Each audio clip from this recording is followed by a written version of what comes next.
It's time for the No Nonsense Roundtable. Insights to capture your imagination from people you know and people you'd like to know about. Each week, a different guest from a different walk of life. Now, here is the host of the No Nonsense Roundtable, Dom Genova.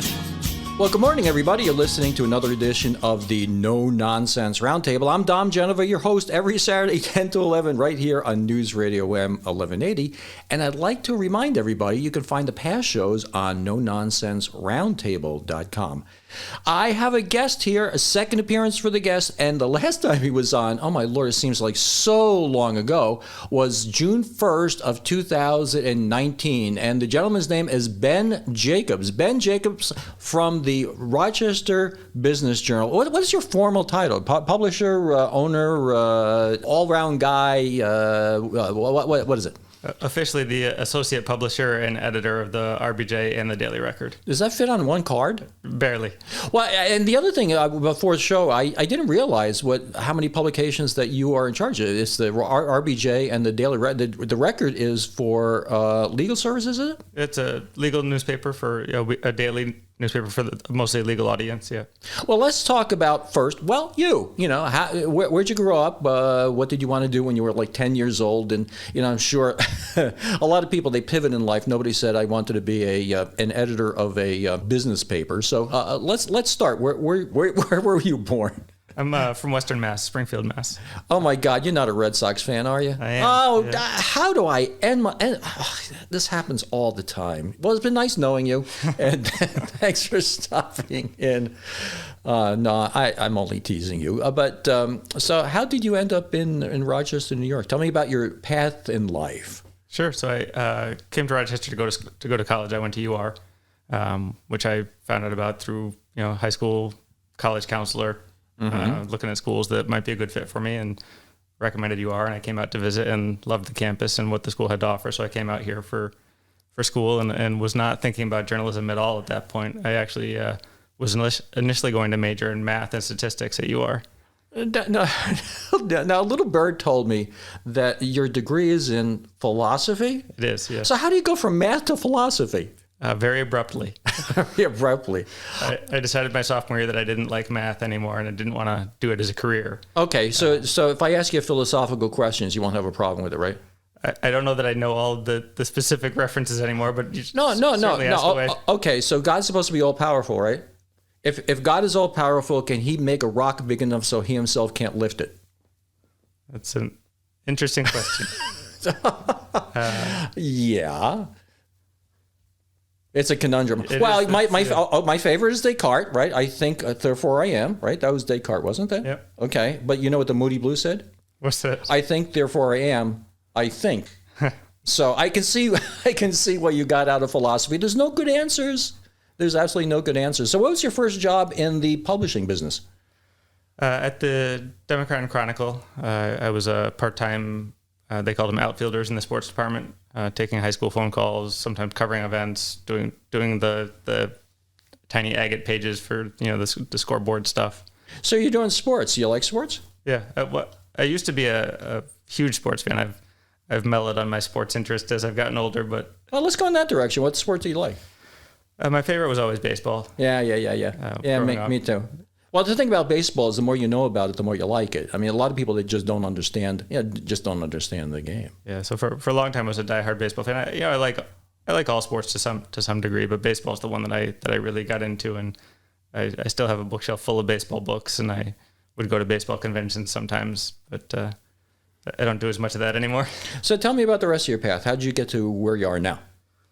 So I was part-time at the DNC for a couple of years during college and then a couple of years after college. And then I moved to Ithaca, where there's another Gannett paper, and worked there as a high school sports reporter for about a year and a half. And then moved down to Tallahassee, where there's another Gannett paper, and worked as a copy editor in the sports department there for 2 years. Tallahassee, if I said Red Barber, does that say anything to you? No, because Red Barber was the famous announcer for the Yankees, Yeah. and he lived in Tallahassee. Oh, did he? Yeah. I knew the name. I didn't know the Tallahassee connection. Yeah.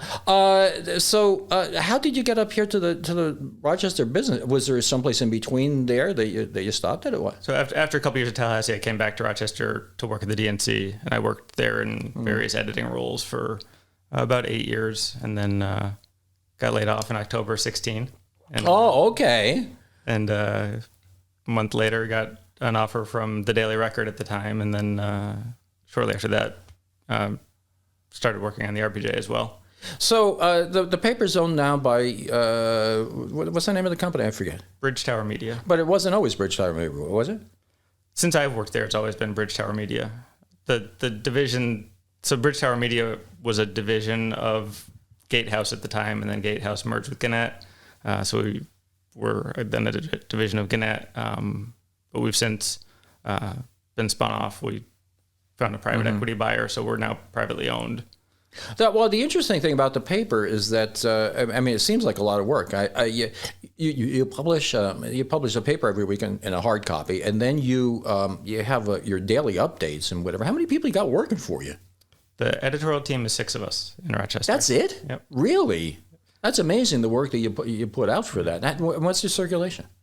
For individual readers, we're about, I think, 5,000 or so, and then Wow. we consider there's some sharing of subscriptions, so we have more eyeballs than that. But in terms of actual subscriptions, yeah. Well, the thing about the paper is that it's sort of like anybody who's anybody gets the paper. I mean, it's in a silo of itself. We were talking before the show that there's the there's a Minority Report, there's a city paper, there's a Gannett, and the RBJ, and you all seem to have your own niche. And I know for myself, you wrote an article about me a week or two ago about me. I guess is kind of tongue in cheek. I'm really not retired, and people are coming up to me and go, "Oh, you're really not retired?" It's like, holy cow, it's amazing, because the only place that they heard that was from the Rochester Business Journal.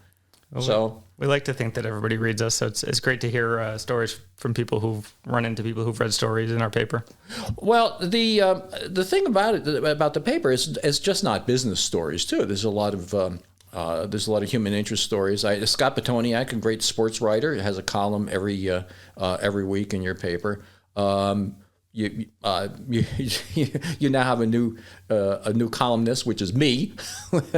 So taking somebody and giving them a spotlight, somebody who's been on the show. The last one was Jerry Ellman, who wrote that great book about his family struggle through the Holocaust, and it's just not business. I remember an article from years ago. You're talking about an individual who came here from down south and started a car dealership, and I'm very familiar with him, and I appreciate that. So anything that's going on is usually published in the RBJ. I know that. So I appreciate that. We still focus primarily on business, but we do, like you said, we have a column by Scott every week, which I always enjoy reading. And then we do other things that are kind of maybe not specifically business news, but of interest to the business community, we think. And we do a lot on nonprofits, which are, I think, some people wouldn't think of nonprofits as businesses, but they really are, and they're a huge part of our economy. So we really want to make sure we cover them. Excellent point. We're about ready to head into a break, and we're going to pick up on that nonprofit thing when we get back. Well, welcome back. You're listening to No Nonsense Roundtable. I'm here with Ben Jacobs, who's the associate publisher and editor of the Rochester Business Journal. Now, we were talking a little bit before the show that the RBJ has been around for quite a long time. I mean, it started, in the 80s? Yeah, so Susan Holliday bought it in the mid-'80s and took it from whatever it was before that. I'm not intimately familiar with the time before Susan, and she really had a vision and transformed it into the weekly business journal that it became, and added a lot of different aspects over the years to turn it into a really strong publication for our community. Well, I'm impressed by how many subscribers you have. I mean, 5,000-6,000 people. That's a lot. But it's one of those things where it's woven into the fabric of Rochester. And you were talking about your service to the community in supporting some of the not-for-profits that we have And you're making a good point. The not-for-profits are big employers. Yeah, so there's a huge economic engine from the not-for-profit community industry. There's so many not-for-profits in Rochester, and some of them are tiny and some of them are quite large, and all together they really employ a lot of people and contribute a lot economically from that standpoint. But then you talk about all the different things they do are so important, because a lot of them really serve people who have significant needs and would really struggle without the services these not-for-profits provide. Op-Eds. Give me your spin on Op-Eds. I like Op-Eds. I like local Op-Eds from people in our community who have opinions on things that are ideally somewhat relevant to the business community, but even if they're not, I sometimes go a little bit adrift. I see a light in your eyes. You know I'm asking the question, right? I believe I have an op-ed from you in my inbox. Yes, you have an op-ed. My op-ed is titled 5 Ways to Get Me to Not Vote for You. and it goes through. So whatever edition is, if you don't subscribe, if you subscribe now, you can probably get an edition with my op-ed in there. But you really don't get into the political arena with basically anything, right? You don't write op-eds yourself, right? No, I used to write editorials at first, but there just didn't seem to be the value in me using my time on that. I have limited time, and really, as a business person, you have to focus on what's adding value for your customers. Well, there's another editor that I'm friends with, and you guys have different publications. But Dave McCleary at the Minority Reporter, he actually has a policy. He will not write an op-ed because he doesn't want people to think that his reporting is biased. So he, as the publisher owner, doesn't want to put a stake in the ground. It doesn't want people to know the way he feels. Which, if you ever read anything about Walter Cronkite was just like that. He was probably one of the more liberal guys, but you would never know. Yeah, it's a fine line to walk, and I think that's definitely a sensible policy that Dave has. Yeah, I respect that, because especially these days, I mean, there's so many fake news. The other thing that I got to ask you about, just as far as the business community investment goes, we see these announcements all the time about these wonderful things that are going to happen. Photonics, and we're throwing millions of dollars and stuff like that. I mean, what's going on with this? It seems like our society and our reporting, even the business reporting, I'm not going to call it fake news, but we kind of get a little bit ahead of ourselves sometimes, don't you think? It definitely happens. The photonics is a great example of, it was going to be the biggest deal ever coming to Rochester, and it's kind of fizzled. I mean, it's around and it's still doing things, and it's not. Well, we kind of declare victory before the race starts. Oh my God, we're gonna. Well, the other thing was that deal was going on with Kodak. That was another thing. Oh, Kodak is gonna.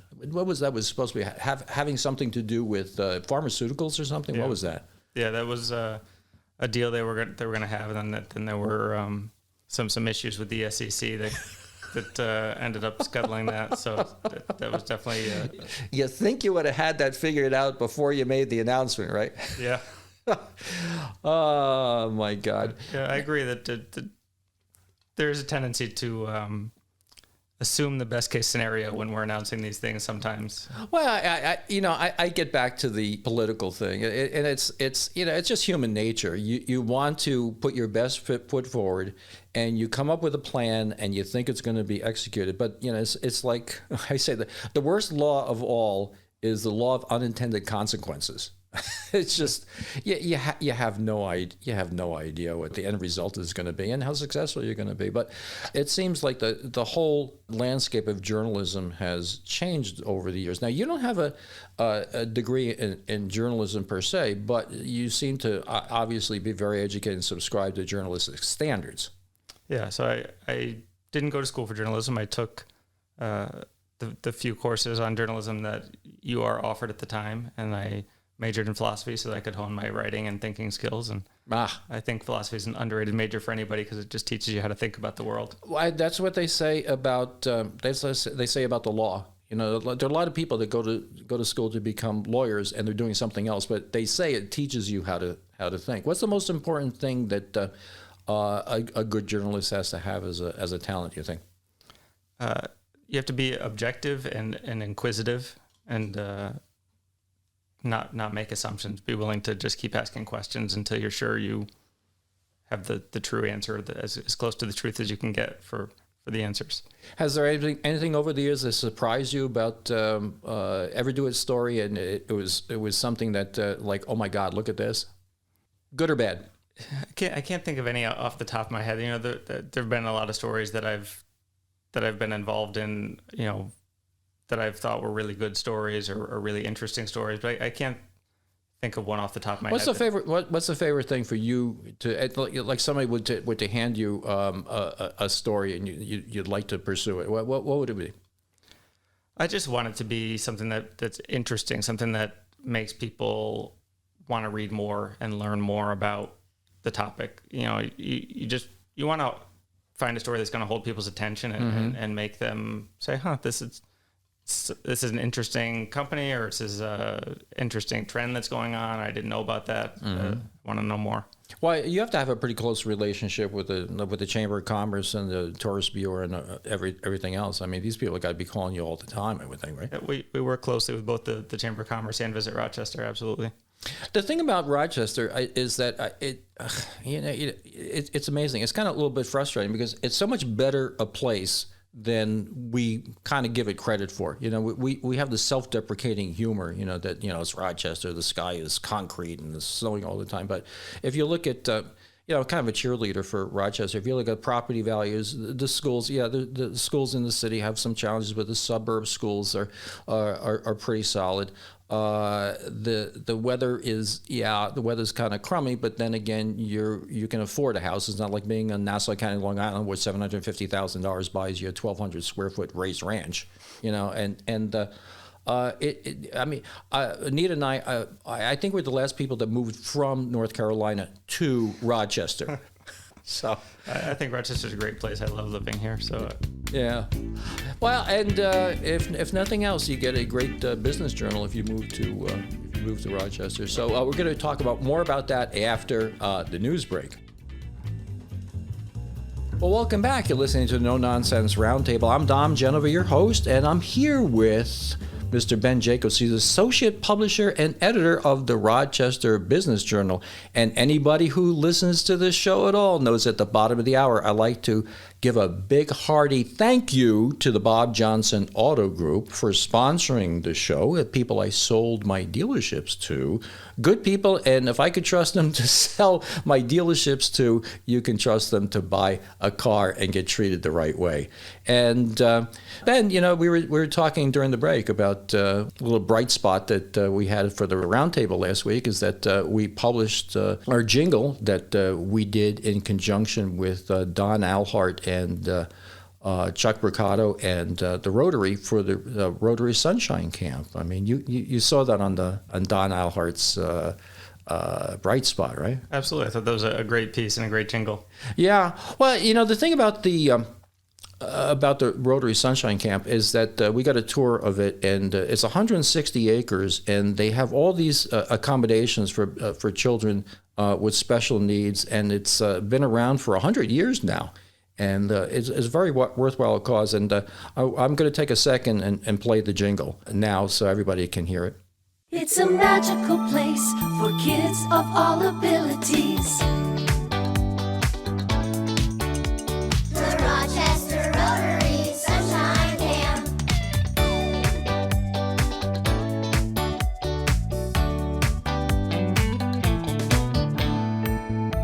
Where kids have no barriers to fun. The Rochester Rotary Sunshine Camp. Yeah, and that's what we did. And hopefully, you know, it takes off, and we can do a little bit of good for some people, and it's going to live for a while. So I think it's great that you were able to do that and get them some help with that. Yeah, there's so many things. We were talking about Rochester. We were talking about the great things about Rochester. A lot of people just don't know. we start going over the things that we have. I mean, this is a great town. You got music, you got theater, you got great restaurants, you got good property values. It's just a wonderful place. And I had Malik Evans on the show a couple of times, and he was making a very, very good point. He goes, we're not going to be a company town anymore. We're not going to have Kodak dominate Rochester anymore. But we can be a town of companies, and I guess that's where the trend is for anything. Now, there's some revitalization going on downtown, and you have a big company coming downtown. What is it? Constellation Brands. Constellation Brands. I had a brain cramp there for a while. Constellation Brands. So tell me more about that. Yeah, that's a really big deal for Rochester. They're based in Victor right now with about 600 employees. And they announced that they're moving downtown to the old Aqueduct building that supposed to be downtown in 2024, I think, is when they'll be setting up shop. And I think bringing 350, 400 or so employees downtown, which, downtown could use a shot in the arm. Some help with an employee base, especially now with so many people working remotely still. And, I think we'll start to see more people moving back to the office at some point, but it's not going to be like it was. So having that come down will help. No, I think that the COVID thing seems to have changed people's expectations of what quote unquote work means, right? Yeah, definitely. I think the old Monday through Friday 9 to 5 in the office every day mindset just doesn't, for a lot of people, exist anymore.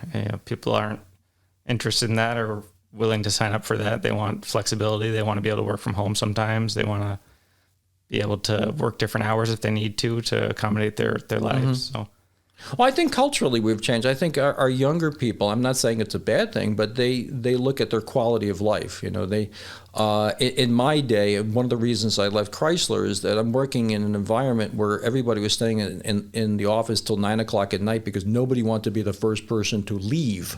Not exactly they had anything to do, but you didn't want to be the first person to leave because it was very competitive and it was a zero-sum game. It was dog eat dog, and if you can imagine that now, it doesn't seem to fit the culture that we're living in.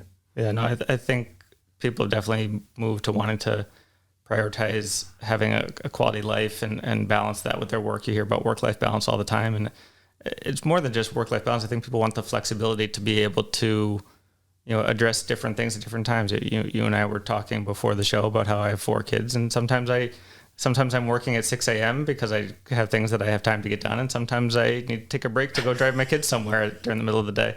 So you need that flexibility. Okay, you open the door. You open the door on this. Okay, you have 4 kids, 9, 11, 12, and 14. And I said before the show, that's a sitcom.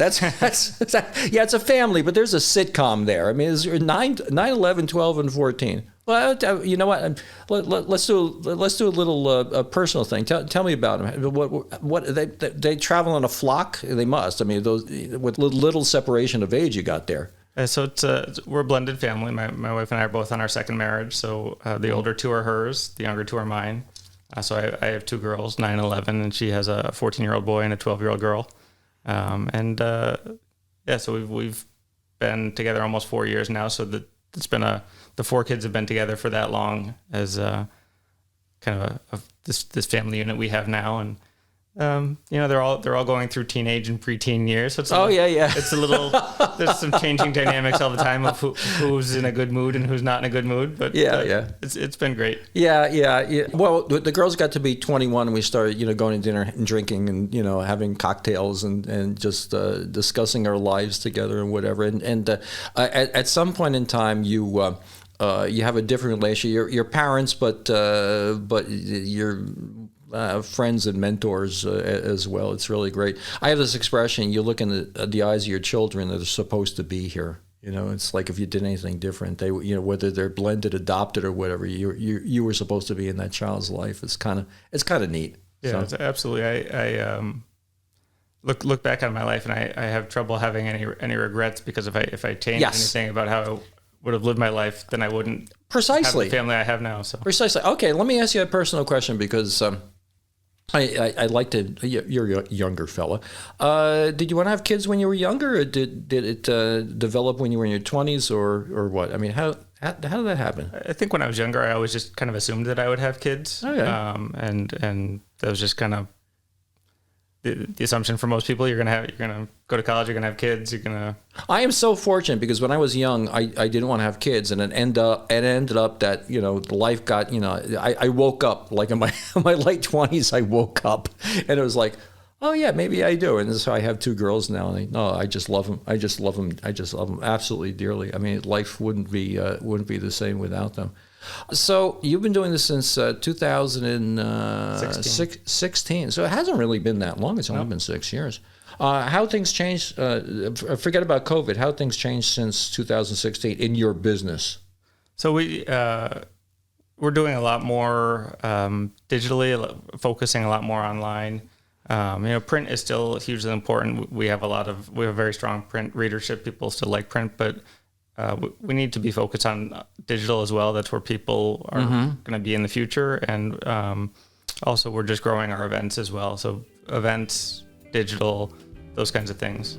There's another good direction to go in, events. Okay, we're going to talk about that when we come back from this break.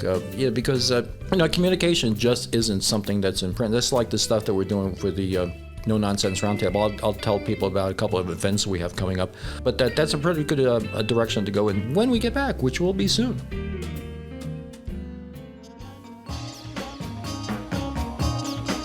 Welcome back to the No Nonsense Roundtable. I'm Don Genova, your host, here with Ben Jacobs, who's the associate publisher and editor of the Rochester Business Journal.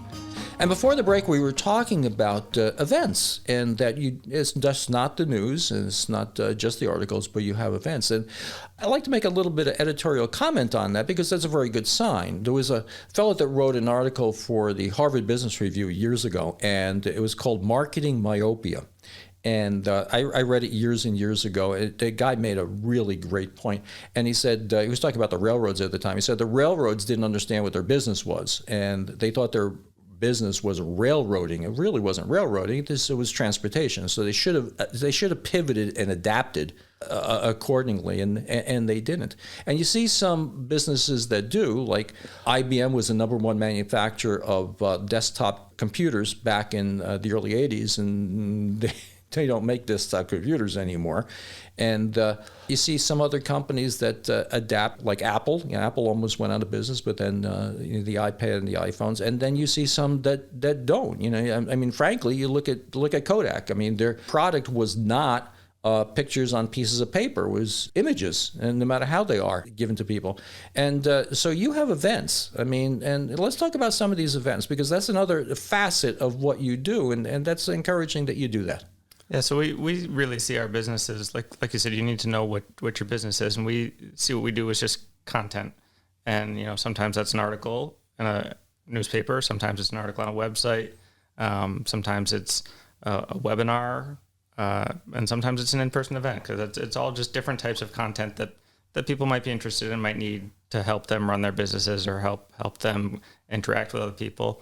And so we put on a variety of events throughout the year. Some of them are awards events. We have the 40 Under 40 awards. We have Women of Excellence. We have a variety of different awards programs. And then we also have some what we call thought leadership summit type things. We have the Women's Leadership Summit that's coming up actually at the end of September this year. We have our Diversity, Equity, and Inclusion Summit that we held in March.